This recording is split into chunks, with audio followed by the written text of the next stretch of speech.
Welcome back to From the South, and join us as we go back to the Patria Colloquium as we contact our correspondent in Havana, Belén de los Santos. Hi, Bel. What can you share with us at this hour? What are the updates on this event?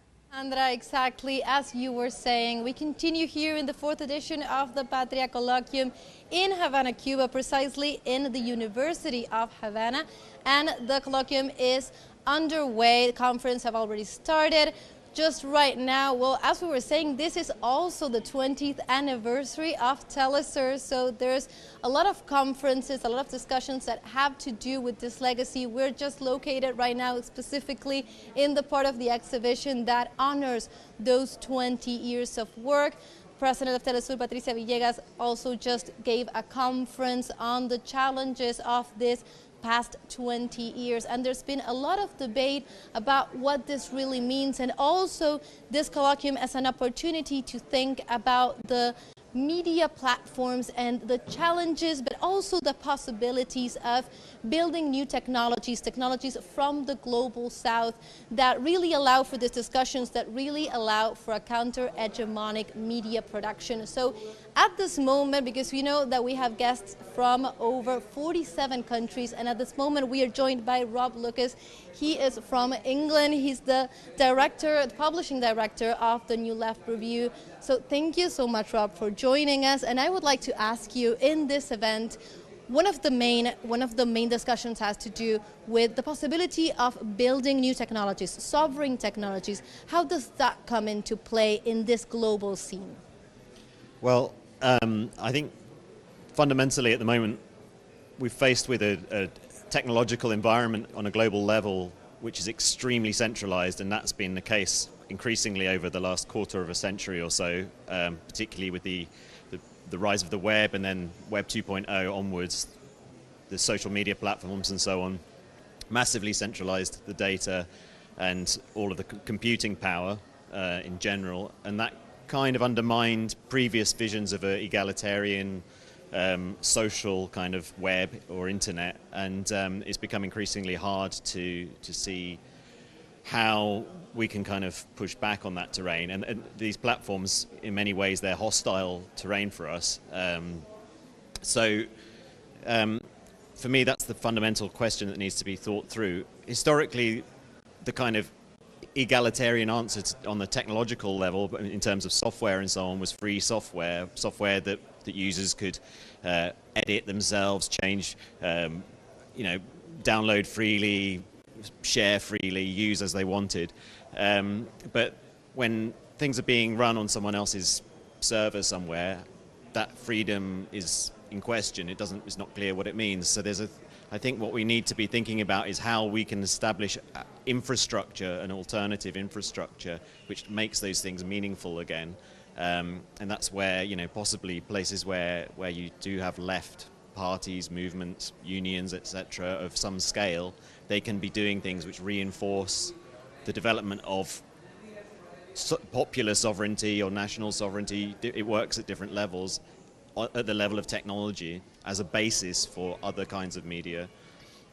Okay, so we were saying that in this colloquium we have representatives, we have over 400 guests and representatives from 47 countries, and a lot of what is happening here has to do with that networking, from that sharing of experiences also, of different forms of media outlets, different forms of ways of covering, well, very significant political scenes and very different political scenes as well.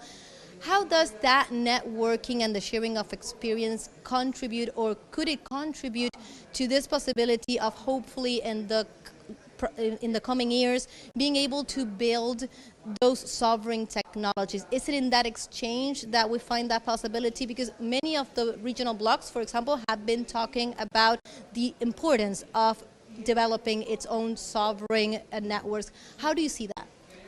Well, I mean, in terms of the question of countries and blocs developing sovereign technologies, of course, within the frame of sort of Silicon Valley thinking and so on, one could imagine that there would be like a local version of Silicon Valley in every country, right? But probably that's never going to be a realistic possibility. It's not really going to work. But what you do have with things like free software is something that's potentially universal.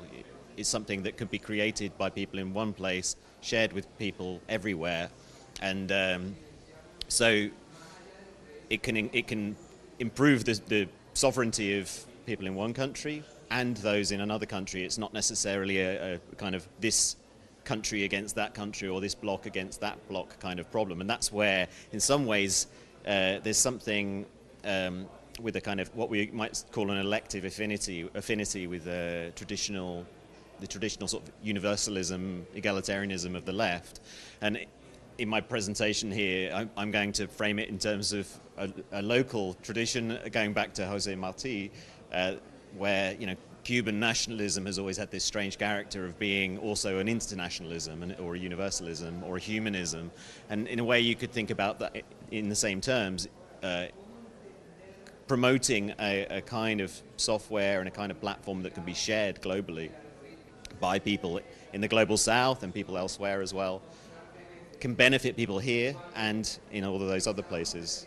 It's not just about here. Excellent. So before we end this interview, I would like to ask you about one of the other topics that is up for discussion. Well, we really think the Patria Colloquium as a gathering, of course, of this leftist media outlet and really leftist movements that come together to think their own thought process and also a strategic plan and hopefully a collective plan for the years to come. So that means to say that our outlets need also be a place of the development and the creative development of thought that is also linked to all of those experiences that are happening here in the global south. How do you see that role, that interconnection between on-the-ground practices and the media outlets and the academic also outlets? How is that happening and how do we need to think it for the years to come?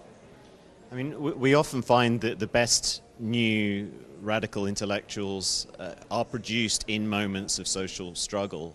They tend to come in generational waves. You know, when there is a significant upheaval in a certain country, a wave of demonstrations or so on, it gives people a whole new experience where they see things clearly for the first time and they start asking questions and trying to theorize. And you know, 5 years later, they are significant intellectuals often, you know. I think that's what we need to look at, is what the movements, in a way, the movements are the source, and the point is to look into those movements. Who's saying the interesting things? Who's thinking beyond the immediate problem and trying to generalize and find a way forward, and then to try to create a kind of global left culture out of that, have those people talking to each other, sharing experiences and so on. I think broadly that sort of thing, I think, is the role that left media can do to try to crystallize that kind of thinking and that culture. Thank you so much, Rob, for joining us here in teleSUR English. It's been a pleasure talking to you and also continue to think about these things that we'll continue to dedicate these years on those ideas. Thank you so much. Thanks. So, Alejandra, as we were saying, this is what is being discussed here, and a lot of ideas. Rob was just saying that a lot of this, well, intellectuals are actually formed in this dialogue, in this back and forth, analyzing and thinking about our very own processes here in the global south. And we definitely hope that that is what is happening here today in Havana, Cuba. We will continue to bring you all the latest information, hopefully speaking to all the participants or many of the participants to really gather a little bit at least of what is happening here at Havana University. I go back to you, Ale, now. Thank you, El, and also Rob Lucas for all the information, the first-hand information, and we will keep in contact throughout the day and the upcoming days to know all the details of this event.